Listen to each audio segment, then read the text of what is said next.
Uno, due, tre. Kick it.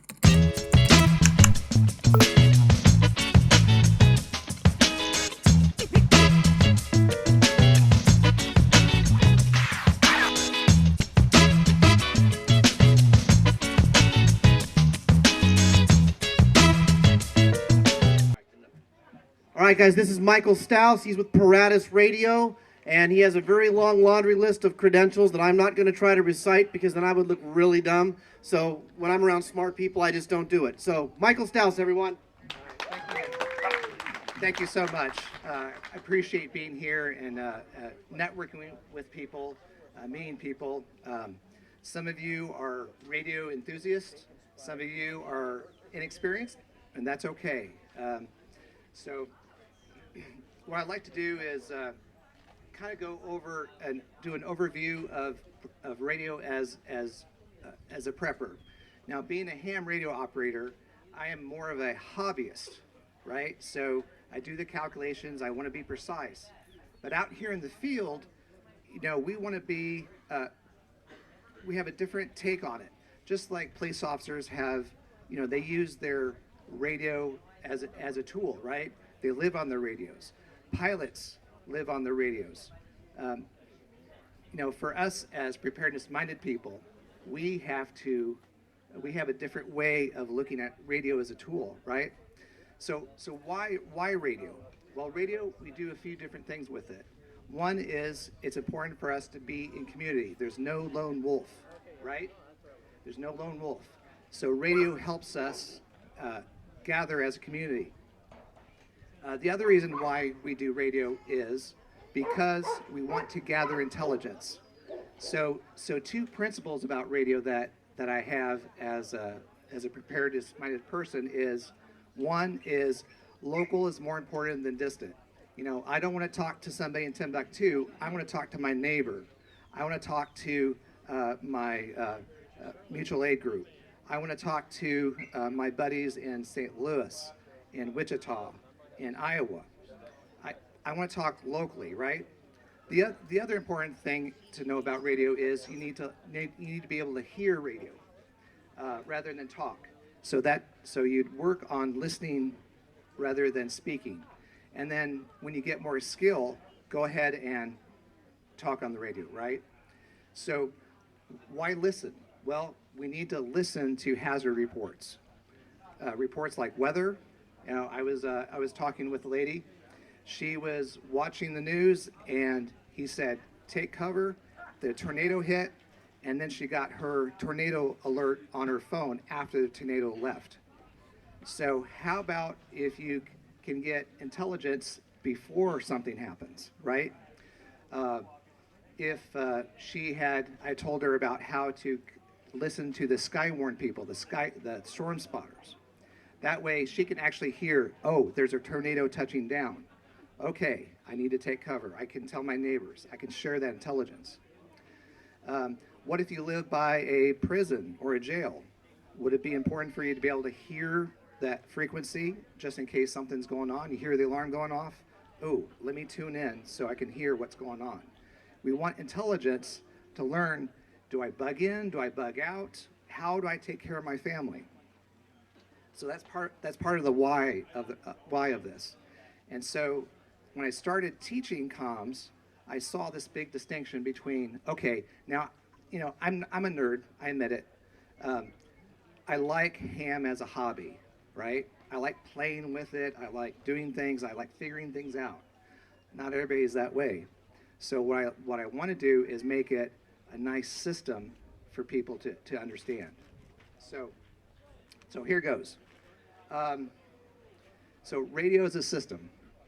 So everybody wants to talk about the gear. Oh, do you got your Baofeng? Oh, do you got this? Oh, do you got that? You know, oh, I'm a big CB'er, right?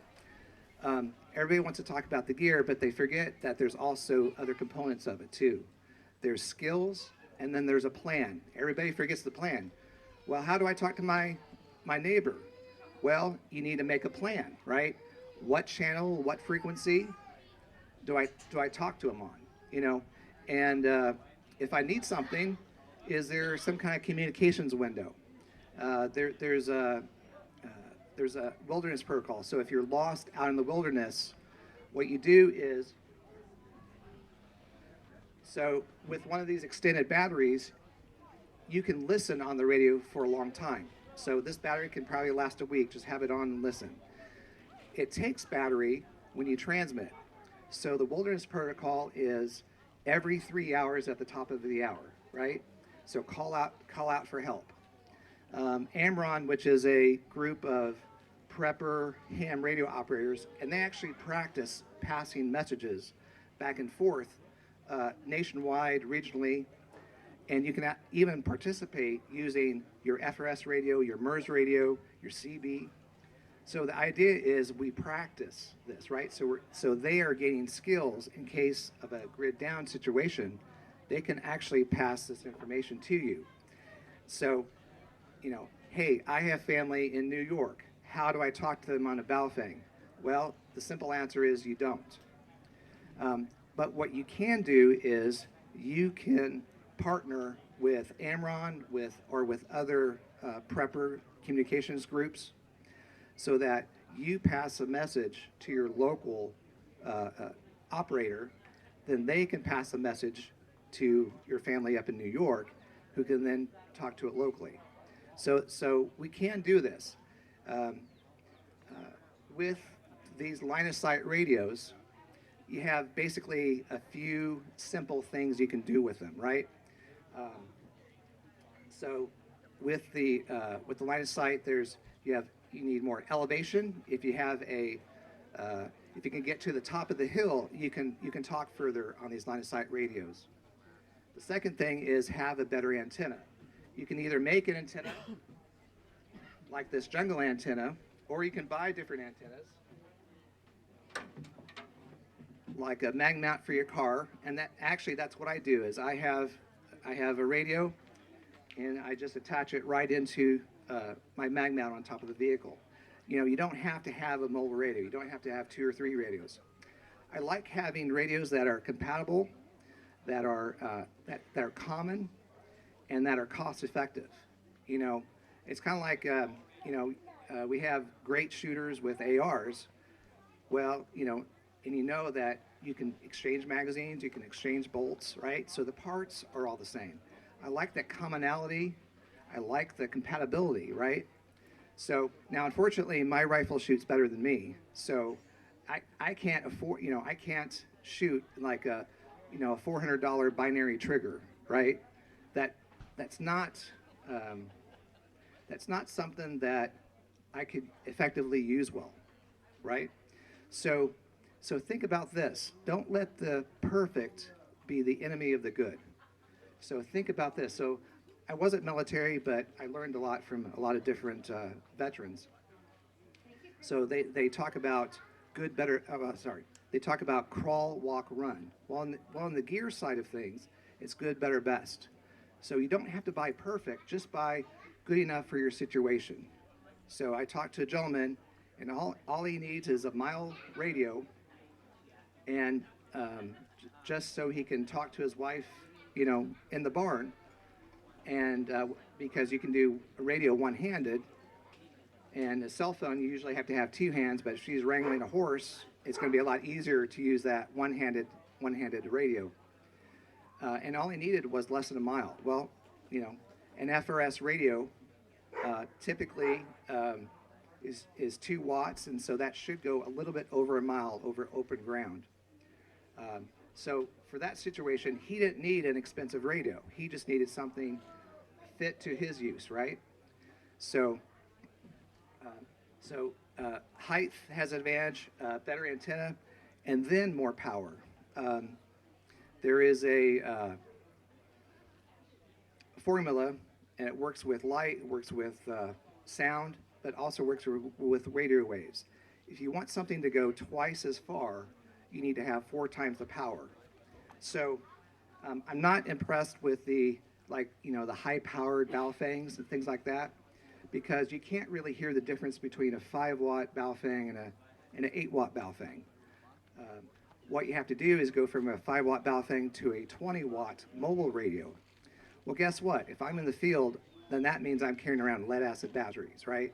or lithium ion, which is a little bit better, but it means I'm carrying around a lot more weight, and if ounces are pounds, I'd be rather carrying around a different kind of lead than lead acid, right?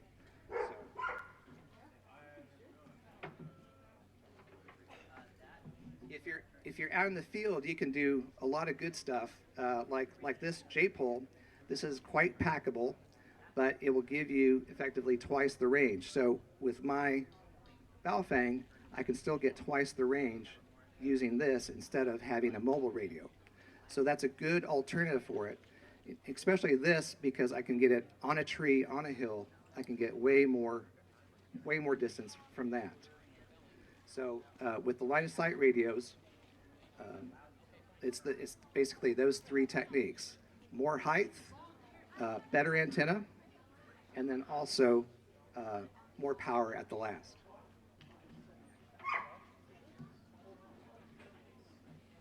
So with skills, a few people say, well, I bought my Baofeng radio and I put it in the closet, and that's good enough for me. Well, some of these things you're going to have to really work at a little bit to really get that experiential knowledge to use it. Now, yeah, you could pick up a FRS radio, go to channel 1, channel 2, channel 3, whatever. But the Baofengs are a little bit different because you can actually program in different frequencies so that you can listen to, the water department, EMS, police, sheriff, if you're rural. Now, I'm in Kansas City, so it's a little bit more difficult because they're all moving to higher 700, 800 megahertz digital. So I'd have to use a digital scanner or a software-defined radio to be able to listen to those. But I recommend that everybody use radios in everyday life. If you go camping, use your radios. My son is like, why do I have to take a radio? I got my cell phone, right? Well, because I want him to be able to use that radio, and it's more instantaneous. You don't have to dial a number, don't have to use two hands. You can just hit that push to talk, right? And the government can't shut it down. That's a very good point. It would take several nuclear power plants to try to blanket the entire United States. But they could just turn off your cell phone, right? So that's a very good point. Thanks.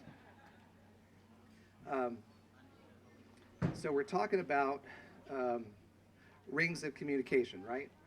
Oh, I skipped the plan. Well, I did talk about the wilderness plan. And once you have your own group, you can develop your own communications plan. So talk to Charles about his plan a little bit, how they have certain code phrases, and they have certain communications windows, and they have certain channels. Recommend that you have a plan for a duress. So in case somebody, even in the, in our modern life, there's been scams where somebody takes a cell phone, and then they pretend that they're their daughter or son, and they text to the mom on the phone, hey, I need $500. Well, it's not their daughter or their son. You don't know who it is that stole that phone, right? And yet, I need this money wired to me. Well, it's a good idea to have some kind of authentication scheme, right? To tell that that's who you are. And it's good to have a secondary duress one. So, hey, I'm in trouble. I can't talk to you right now openly, but I may be in trouble. So it's good to have a plan for that authentication and duress. So, and if you want, you can come over to my booth, and we can talk more about plans using the skills, and talk about the different gear. Let's go back to the gear a little bit. So I like having layered communications. I like having radios that talk on multiple things. That way, if I lose something, I still have capability. So with these FRS radios, they're pretty basic. 2 watts, go a little bit over a mile over open ground. Of course, in the Ozarks, it may go a quarter mile. If it's on the mountain range, it may go quite a bit more. But oh,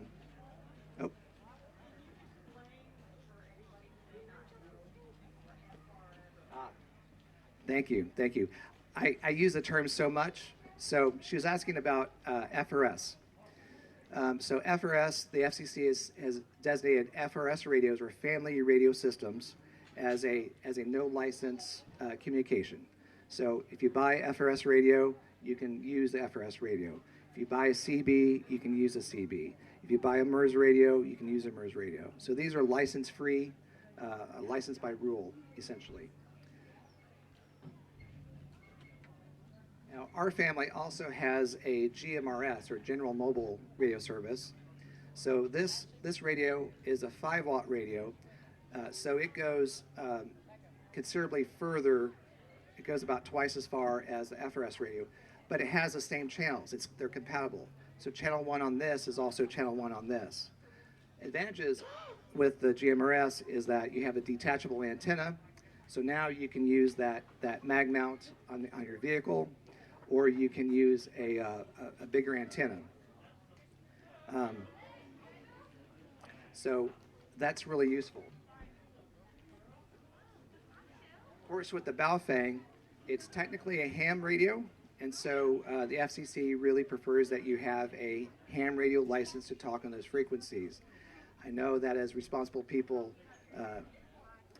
we do what we will, and so we may use these on FRS channels. So the Baofeng can actually listen to the GMRS and MERS frequencies, and it's what? So technically, you can't talk on them. So technically.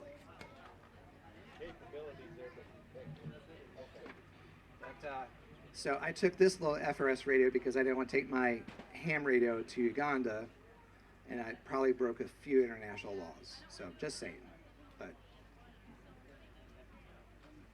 But it worked quite well for the convoy. It was really nice. It was really nice to have that communication because not everybody had cell phone service. So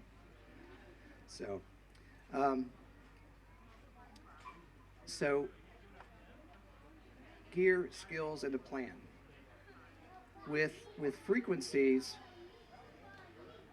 I want to go back a little bit more. So MERS, the other one is MERS is multi-use radio system. That's a little less common, but there's a good use for it. There's a thing called the Dakota driveway alarm, and what it does is it has a sensor for a vehicle. So if you have a driveway a mile up your driveway, it'll actually send you a radio signal across the MERS frequency, and so you can actually hear that on your Baofeng.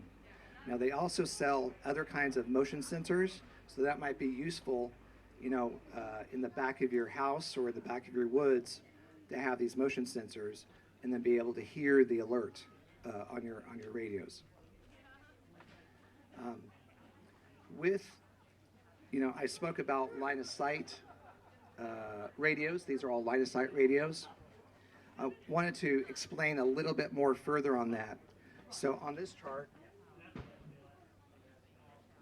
you see low frequencies and high frequencies. When there's a higher frequency, there's a higher number of vibrations per second. Lower frequencies have a lower vibrations per second. One example that I give about this is that if you're driving in your vehicle and you have your windows up and a car pulls up next to you and they're playing their music very loudly, what do you hear? Do you hear the high or do you hear the boom, boom, boom, boom, boom, boom? You hear that low frequency come through. And so for us as human beings, we get that. That low frequency comes through a lot easier. So lower frequencies go through obstacles better. So we have a submariner here, and they use extremely low frequency radio waves to contact the submarine because you have all that water in between the submarine, right? So it's over here. So they use a mile-long antenna behind, and then they actually reel it in and reel it out to actually tune their antenna. And that's the beyond line of sight. And the beyond line of sight is where the radio waves actually bounce off the ionosphere. And so you'll have a skip. So if you talk to any of the CB guys, you'll hear that, oh yeah, I was able to reach them via my CB skip. So you can actually go very far distances with that beyond line of sight capability. Have you ever listened to AM radio and you're like, wait a second, I'm hearing Chicago. How am I hearing Chicago this far away? Well, it's because that AM wavelength refracts off the ionosphere and will actually bounce up and down to you. And so you can hear very far stations from far away. So using my HF here behind my booth, my high frequency, I was able to reach Brazil, and I was able to reach Austria on 1 watt of power. Very low frequency on battery. It was pretty incredible. I wasn't expecting to hit Europe, so that was because it's nighttime over there, and the 20 meters changes between daytime and nighttime. So other radio systems, we talked a little bit about CB. So CB is in that beyond line of sight. So you kind of get some of both. You get that line of sight, you also get beyond line of sight. With a lot of us being in either urban or rural settings, a lower frequency will help in the urban settings, in the rural settings. So I was talking with somebody, and he's trying to get over to his dad, who's a few miles away, and I recommended that he use MERS because it's hillier area. So if you use the MERS, which is more in the 2 meter. Yeah, sorry. I guess I can move the mic. Yeah, or I could just hold on to it.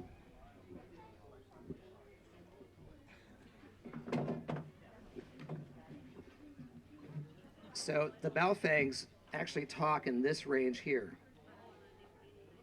So this is purely in the line of sight. So you can't hook up your CB antenna to it because the antenna is not tuned right. It's you need it, the CB is tuned to more 11 meter, and that wavelength is 33 feet. So the beyond line of sight is very helpful, but you do need a lot more equipment, a lot more skill to use. With the line of sight, like I said, it's relatively simple. Height, better antenna, and then also power is the last thing you want to add. With the power, the reason why you add power last is,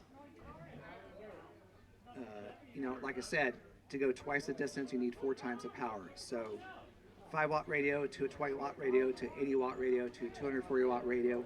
There's only so much power you can put into it, even as a base unit.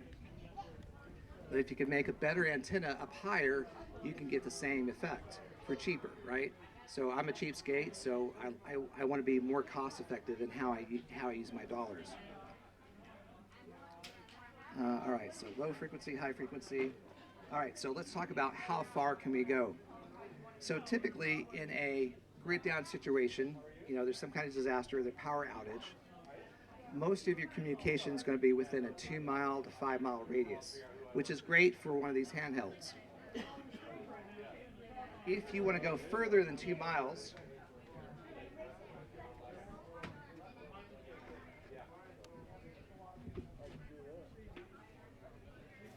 say you want to go 10 miles, then what you're going to want to do is to do one of those 3 things. Either get higher up, get on a hill, or get something up in a tree, get a better antenna, or more power. If you want to go 20 miles, you're going to have to do two of those things. Maybe get a better antenna in a tree on a hill. And likewise, the other station that you're trying to contact, maybe family, on a distant homestead, they're probably going to have to do the same thing. So get some kind of antenna up. So here's this one here in the green is a Dr. Fong J pole, and you can just buy it on eBay. I don't sell it. He supports himself and his graduate students by selling these on eBay, but I highly recommend it. And so something like that in a thin wall PVC you can put on your house, and it's recommended. So of course you're not going to be standing up on your house. What's the TV show Green Acres that they have to climb up the telephone pole to talk on the telephone? No. What we can do is we can use a coax cable. Now, so this is CB cable, and you can pick up CB cable pretty much anywhere, right? But for these Baofangs, you don't want to go over 30 feet on this. Otherwise, the loss on this counteracts the gain on your antenna. So if I put my Baofang on 100 foot of this, it'd change my 5-watt radio to a 1/4 watt radio. I couldn't hear me, couldn't hear me very far at all. So, you can be strategic about putting that up, and if you paint it lightly, it can be hidden. People will just assume it's something, right? They won't assume it's an antenna. And then what you can do, not only can you talk further on this, you can also listen further on it too. So, we were talking about gathering intelligence. Well, with this kind of antenna, you can actually listen twice as far as well. So, highly recommended to do something like that. If you're out in the field, you can do a rollable, fold-up version of it, or if you want, I have a workshop, and you can actually make something like this jungle antenna, which is the same technique. You have your radiator, and then you have your ground plane, and so it acts just like a mag mount antenna with a similar gain. And so I can actually teach you. I can teach you the formula real simple. It's 1, 2, 3, 4. If you remember that, then I can teach you how to make a tiger tail for your Baofang to actually make your Baofang a little bit better, just for a little bit. So I got some free wires, so I'm giving this away. What I really want to do is transfer knowledge to you so that you have the skills, that you have the techniques, you understand how to use radio in an effective way to save you and your family. That's really what I want. So, and by the way, I do have parts, accessories, Baofang accessories and things like that. But that's my real heart, is to give training and to help people with their situations, try to figure out what they need.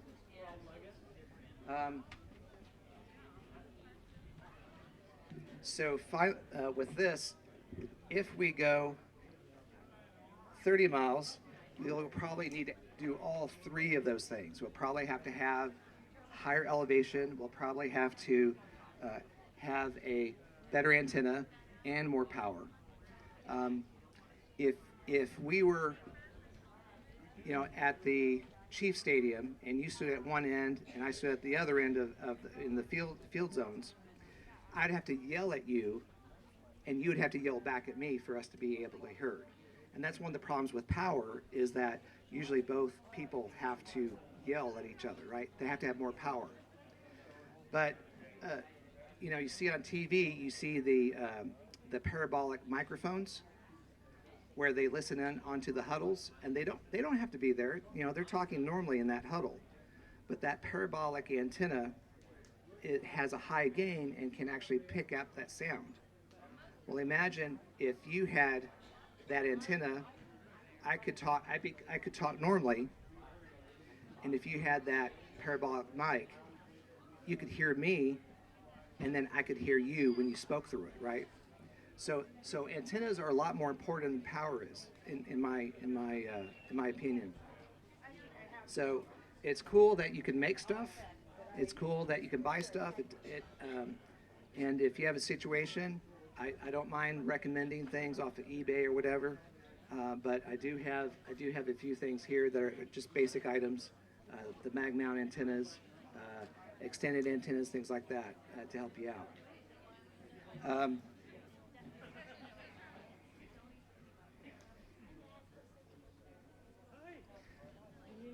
Let's see.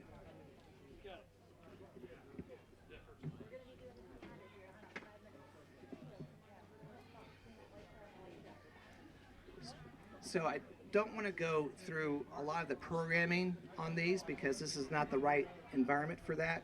It's definitely a more one-on-one. Here, let me show you. You know, I'm from Missouri, the show me state, right? But what I can do is there are a few things we can do to make this radio a little bit more field effective. So for one, turn off that voice, you know, frequency mode, channel mode. That, you know, I can teach you how to turn that off, or I can teach you how to turn your buddy's radio to Chinese. Then that'd really freak him out, right? Why is my radio speaking Chinese? There's another thing on here called dual receive, and so this is for those of you in the military. You probably had a squad radio that also listened to your company or to your command structure. So it's actually able to receive two frequencies at once. But then what you can do is there's a little caret that points up or down, and so that way when you do the push to talk, or as I like to call it, a megaphone button, because everybody hears you when you transmit, you transmit on whatever the A or the B side, whichever way that caret is. So in a case like this, we could have a camp all call, like on FRS1, and then our family is on a different channel. And so if I say, oh, I really need to use a restroom, I don't want to announce that to the entire camp. What I can do is I can just change it and tell my wife, hey, I'll be right back, and you use the facilities. But if we had some kind of emergency, like one of the kids got hurt or something like that, what I could do is switch it back to the camp all call frequency, and then you can call out an emergency. You know, hey, I have a medical emergency. Kids hurt over at the bathroom, and then all the parents can rush over, right? So, some other things that might be useful on these Baofangs is I can adjust the squelch a little bit better than what factory set, so that sometimes you get this on a frequency, and for some reason that squelch is breaking. I can help tune that. There's also a lot of other accessories that you can use on this.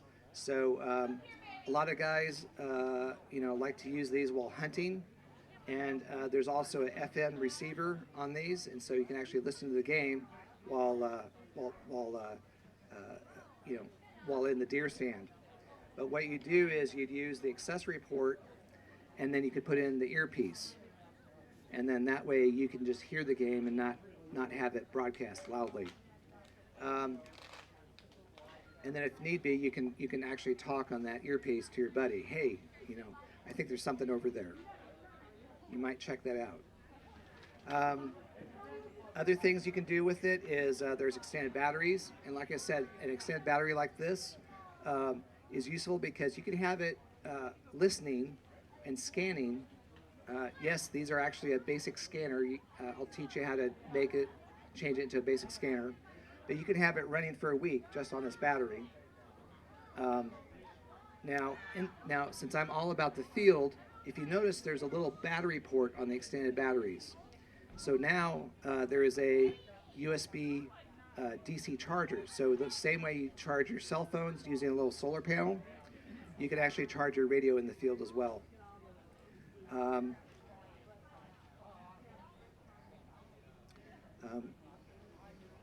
One thing that the FRS radios talk about. So they use the term privacy codes. Well, privacy codes are not private. That's a marketing term. Uh, Privacy codes are more of a deafen. It's a filter. So I recommend leaving privacy codes off. That way you can hear everybody. But if you want to be selective about who you hear, then you can set privacy codes. But in general, I recommend that you leave them off.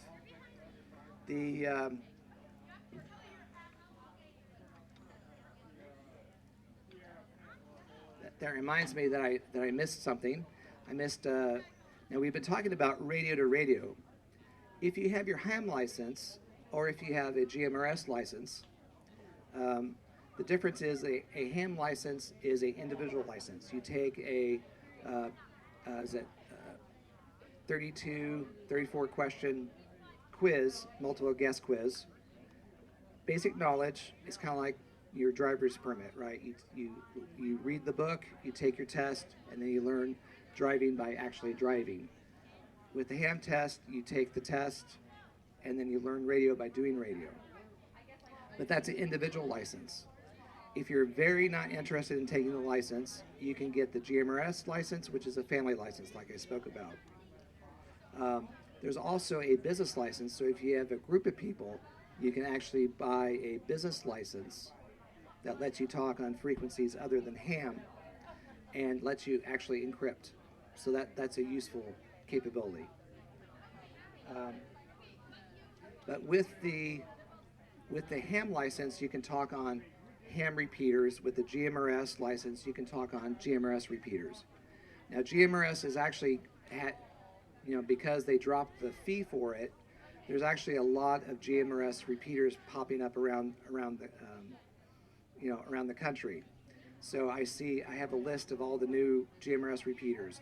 So there's them in Lawrence and in Topeka. There's GMRS repeaters. In Kansas City, there's a whole bunch. Now in Kansas City, it's a club, and so I joined the Kansas City GMRS club, and so now I have access to those repeaters. As a ham operator, I could talk on all the ham, on most of the ham repeaters. Now in Missouri, there's about 400 repeaters, so there's a repeater about everywhere you are in the state. In Kansas, it's 250 to 300, so there's quite a few, but of course they're mostly around the city centers, right? But with repeaters, what happens is that you can take your handheld and listen to beyond this 30-mile range. So when I was in near Odessa, I would listen to the Warrensburg ham repeater, and I could hear with my handheld, I could actually hear people over in Kansas over 60 miles away. Now that's a pretty incredible, distance just with a handheld. But what happens is a repeater uses all three of those line of sight techniques. They have a antenna on a tower, a much better antenna, and then they add power to it. Now what happens is that you have a frequency that the radio talks to the repeater, and then the repeater has a second radio that talks on a different frequency. So it actually uses two channels. And we can talk more about that, or you can learn more about that when you study for a ham license, if that's something you do. So, any other questions I have? Yes. Just a quick question. So, if you're inside that first skip, you can't use ham. You really have to be outside of that first skip before you start receiving. Right? Yes. So the question is that with that skip, you have to be, if you're in that skip zone, you actually have to move further away. Yeah. So, and that's with the HF radios, and that takes a general license. So the tech is the first ham license, there's a general, and then an extra. So most people just go for their general, but the tech gives you access to billions of dollars worth of frequencies, line of sight frequencies. The general gives you access to those others. And it's an experimental license, so you can actually build a radio to spec and then transmit. So if you're interested in it, there's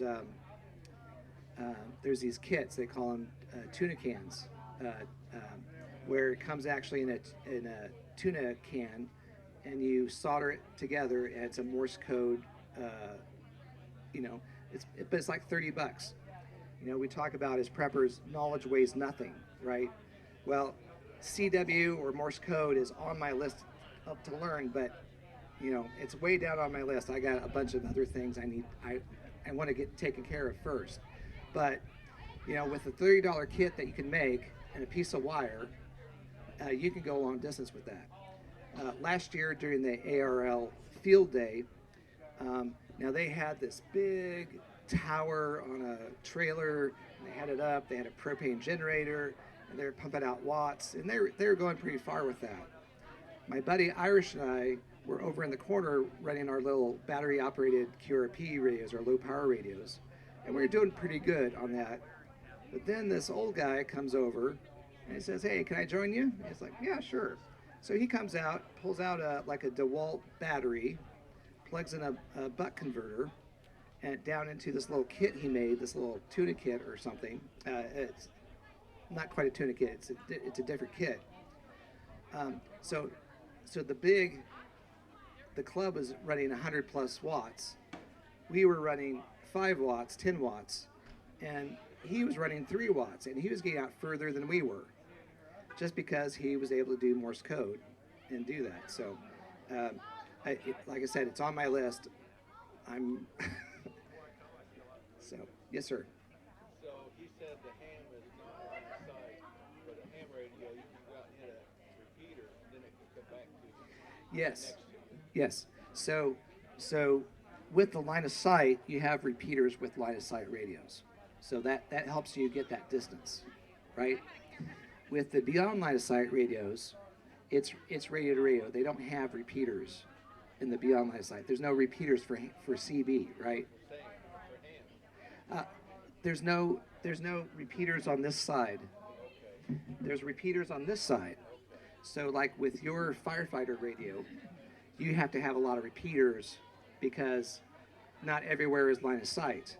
So your firefighter radio, which is quite expensive, but it's fireproof, waterproof, dustproof, smokeproof, right?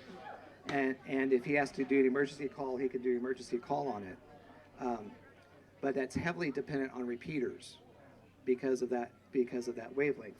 That wavelength over here.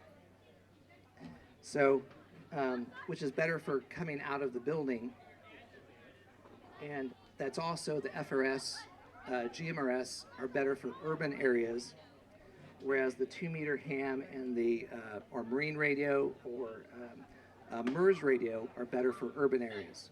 So good question there. Any other questions? Very good, very good. All right. Oh. What's the difference between the 11 meter and the CB? So CBs operate on, so the question is, what's the difference between the 11 meter and CB? CB is 40 channels in the 11 meter band. Now, some people will free band their CBs so they can talk anywhere from 11 meter to 10 meter. And then of course they put linears on it. So of course all that is, makes the FCC cry. But CB is channelized. It has that 40 channels. But when they free band, then they operate in frequencies in that range. Does that make sense? So that's a good distinction between when you have your Baofangs. There's a distinction between frequency mode and channel mode. With channel mode, well, I'm old enough to remember the old AM radio in the cars. So you have this dial, and it changes the dial back and forth. So that's frequency mode. And so you can look up frequencies for your Baofeng radio in 2 places. One is radioreference.com. The other is Repeater Book. And between these two, you find out a lot of different things. So radioreference.com, you can look by county. And if you're rural, you can actually look up your EMS, fire, sheriff, all of those frequencies, and then you can listen to those frequencies. In urban, because it's a higher frequency, you can't. Now, the radio that we had in my dad's truck, after you dialed in the frequency and had the station you wanted, you would pull the button and then push it to set that station. And so now that's channelized. So now whenever I want to go to that station, I could just hit that button and it pops right to that station. And so that's what channel mode is. With Charles's channel plan for their comms plan can be different from your comms plan. Now there's some common names like FRS1 or MERS1, things like that. But you can also look at frequencies. You can also look at the frequency of it, and if somebody pulls out the radio, if you have name on top, frequency on bottom, I can teach you how to look it up so that you can actually, hey, I have this Baofeng, I don't know what to do with it, I don't know how to talk to you, what frequency am I on? Well, I can teach you how to give that frequency to them so that you can talk to even radio. So come by. I have that Radio 100. I have a Radio 101 that talks about the Baofeng. I can teach you more about this. Please come by. Teach you how to make that tiger tail. And if you can make that tiger tail, you can actually make any antenna. And so I can even teach you how to make an antenna that'll make your Baofeng go twice as far. So if there's no other questions, then I will finish this, and then I'll be available at the booth. So if you have further questions, if you have a specific question, or if you want me to take a look at your radio, I am quite willing to do that. So I'm here through tomorrow, so feel free to come by. I'm also willing to talk about all kinds of other things, Bitcoin. I'm doing natural beekeeping too, so that may be something that I'm happy to talk about. So please stop by and introduce yourself to me. So thank you so much for being here. Thank you for sharing this time with me. All right, thanks so much.